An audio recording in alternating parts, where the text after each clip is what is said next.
afterthought. People change all the time. And I don't say that to like let people off the hook. Like, oh, you're not the same as you were, or you don't have to be the same as you were. I'm not the same as I was. All of that is just off limits to any kind of conversation. People change. People change all the time. So if you ever hope to have any kind of relationship with any other human being in your whole life, you're going to have to put up with change. And that's just part of life. You can't unless you intend to employ an army of robots or something to be your friend, or marry a robot, or have children that are robots. There's never going to be somebody who doesn't change. You don't stay the same. You see people that get divorced and say that they're or they're talking about divorce. Oh, they're not the man I married. They're not the woman I married. No, they're not, and neither are you. At no point in your vows did you vow to never change. I mean, if, let's say, you got married and 5 minutes later there was a national disaster or a terrorist attack or something, and you guys perceived and internalized those big events totally differently and went different directions, it's not like, oh, well, now they changed. We don't see eye to eye on something really important. It's actually totally irrelevant because you're always gonna see things from your own point of view. You're not a robot, and you don't lose your own free will or your own mind. You have a mind of your own, and you always will. It doesn't mean you have to beat somebody else over the head with it, but you're never going to just not have your own original ideas. And I'm saying marriage specifically because this is one person that fills this position, and then you're not supposed to give up on that relationship. So it's one, you only have one, and then you can't get out of it without, that's a whole different thing. So you can't expect someone to stay the same as you, because you wouldn't even like them eventually, because you're going to change. It's having two sets of eyes and two heads are better than one sort of thing. Your life is actually going to be richer, and the decisions you make are going to be more better thought out, and the product of the work you guys are doing will be better because you have a team. You're not going to see things exactly the same way on very much. It's not about trying to become the other person. You become one, and you may over time both become more into outreach, or more into politics, or more into travel or something, and hopefully kind of move generally in the same direction on some things, so there's nothing really to argue about so much, but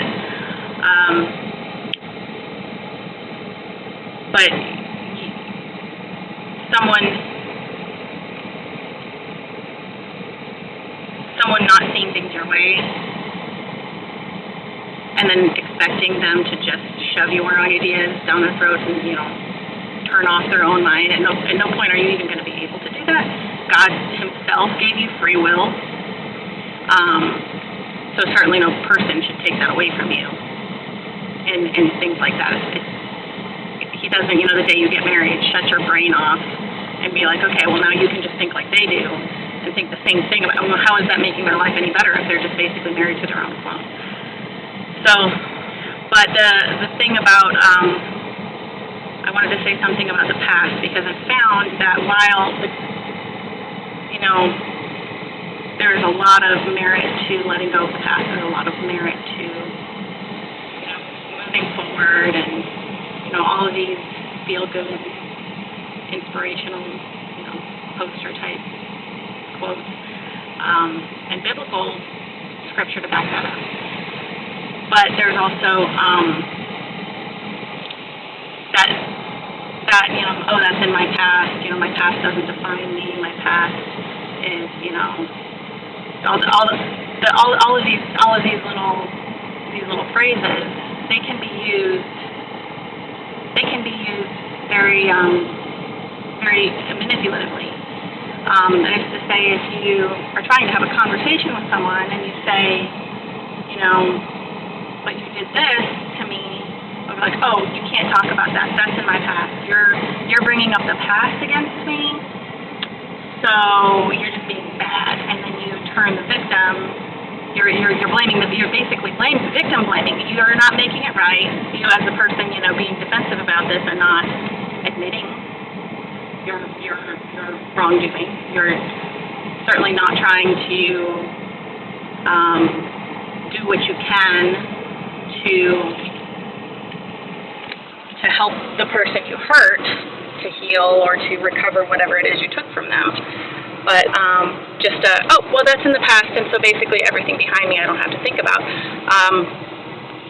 Me and my husband were talking about this one time, and I said, it's kind of like, isn't it kind of like when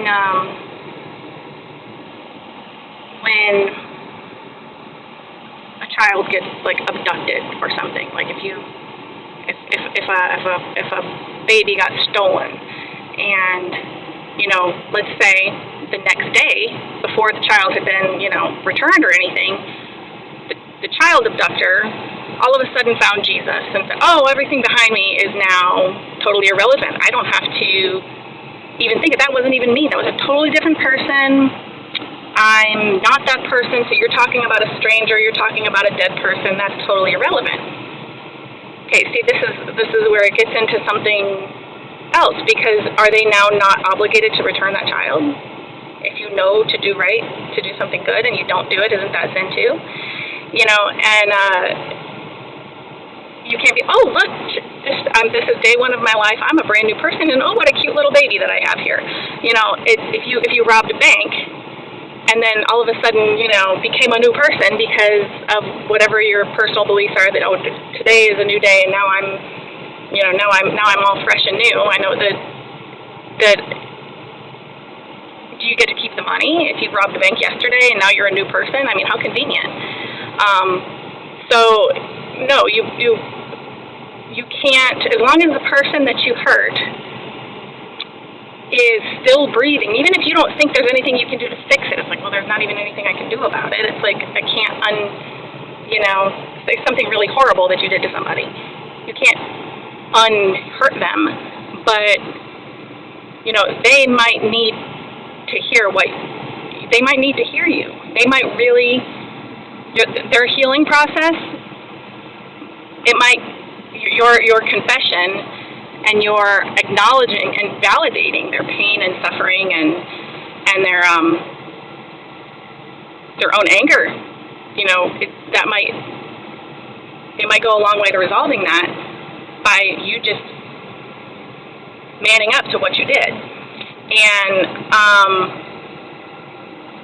will that get in the way of your new life and whatever? If you cared about what was right, why would you think about that before people that are suffering because of things you did? And it's like, well, I'm not that person. That's somebody else. I don't have to say sorry. I don't, and it's not just sorry. It's, yes, I did that. Yes, those things happen. Yes, you have every reason to feel the way you do. And, I really am sorry. And it's, what can I do? Is there anything I can do? Is there anything I can do to, make life easier in a different way if I can't fix what I did in this way? Obviously, if the person that you hurt is dead and gone, there's probably not a lot you can do. But if there's any way at all, and even if you don't know what that way is, if there's any possibility of resolving these things, like I was talking about earlier, making something right with someone before your sacrifice or your, whatever praise or worship or whatever the sacrifice you're offering to the Lord, that is said in Scripture about, like, you actually need to go fix this with another person doesn't say, unless you just said sorry a second ago, and then in which case it's not even you, it's just using, this is the reason that so many people that are not Christians are so inclined to go, because you see that, and it's like, I don't think I want to be part of any religion or institution or anything that's how you treat things, that's how you handle people, that's, if there's no ownership over your own actions, if you can't go fix it, if you can't even admit it, validate your victim's pain and experience, if you can't even do that,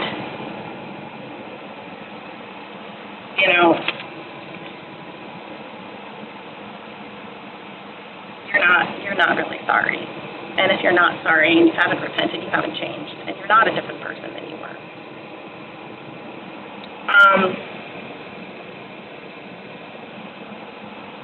One more thing, just very briefly, I thought of after yesterday when I made the other video, if you were talking about emotionally mature people, and how do you know if you're emotionally mature? What qualities will you have, pretty consistently if you're not being emotionally immature? Just be mindful of what you're comparing it to, what you're comparing yourself to, because if you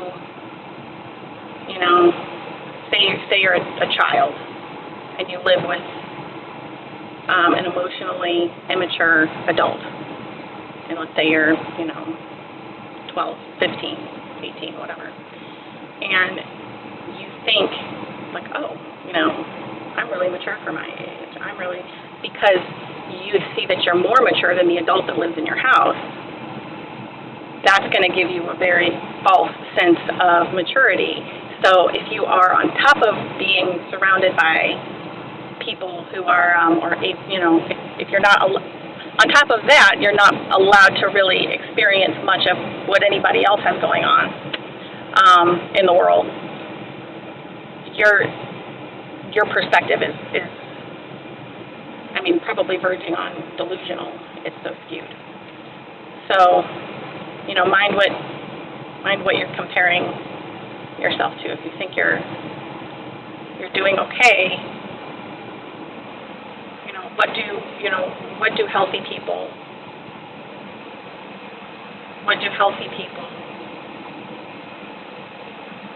do? What do healthy people do in their relationships? And you're going to have to go find out. You're going to have to go away from your comfort zone. And, like I said, read, talk, travel, investigate these things. And if you have a pulse, you should be in counseling.